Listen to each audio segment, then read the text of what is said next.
Hello, magandang tanghali sa inyong lahat guys. So ngayong araw na to ay gagawa ako ng lumpiang Shanghai na nakakaiba at bagong recipe ko ngayon to sa aking lumpia Shanghai.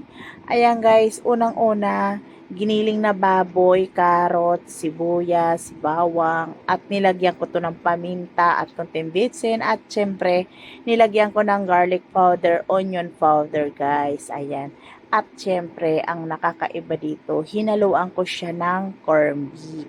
O, so, bahala na kayo guys kung anong corned beef ang ilalagay ninyo ha. Basta ako, corned beef naglagay ako. At sige, syempre, may naibalot na ako dito. At ngayon, magbabalot na lang ako guys. Ito na ang aking lumpiang. So, bali yung wrapper ko guys na binili ay bagong-bagong luto sa palengke ito. Syempre, mas maganda kung bagong luto ang wrapper at maganda ibalot sa karni. So, syempre, ito guys, sinaluan ko lang naman siya ng 2 itlog. Ayan. Siyempre, naluhalo kong mabuti. At nakakaiba ang lasa guys. Kasi sabi ko, first time ko na gawin to. Para nagkikrave ako ng lumpiang Shanghai. At na gusto kong haluan ng corned beef. So guys, natikman ko. Ang sarap pala guys. Siyempre, tapos nilagyan ko siya ng 2 carrots. So, ang aking giniling ay 1 kilo. Tapos, 2 carrots na sakto lang ang laki. And then, syempre, 1 latang corned beef ang nilagay ko dito. So, mas masarap kung pure foods na, na corned beef ang gamitin ninyo. Mas masarap. Mas malasa yung corned beef na pure foods kasi malasa siya.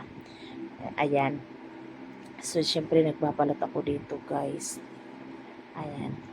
Ito guys, ito na lang, konti na lang ang natitira syempre kasi nagbalot talaga dito ng bago ako gumawa ng video. So binalot na ako dito at nagluto na kami.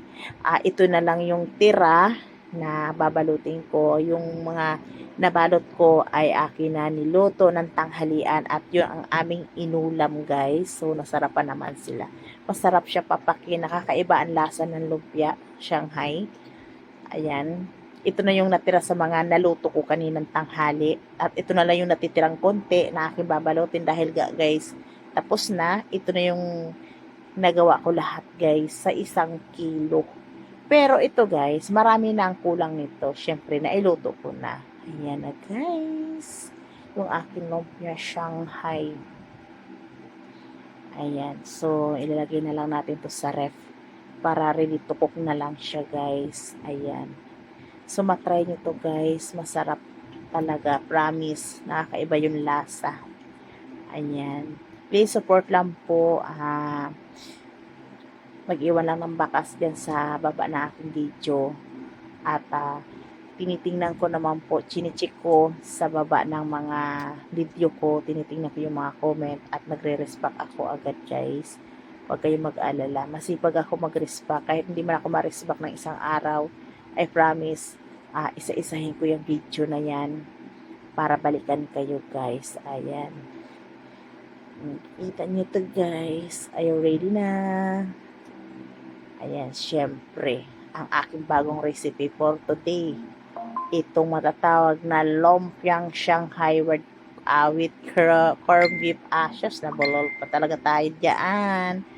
Kaya hito na guys.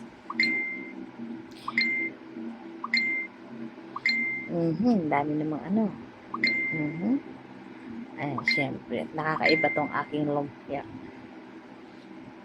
Ayan.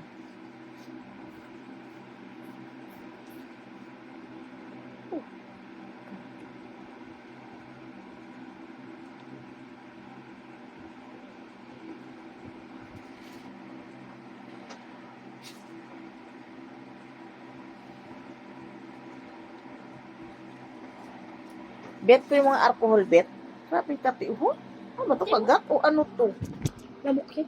Lamok. Grabe kalat ng ho. Mula dito. Dito Para mataas na yung sugar ko. Dito mataas ang sugar ko. Patubigin mga bet.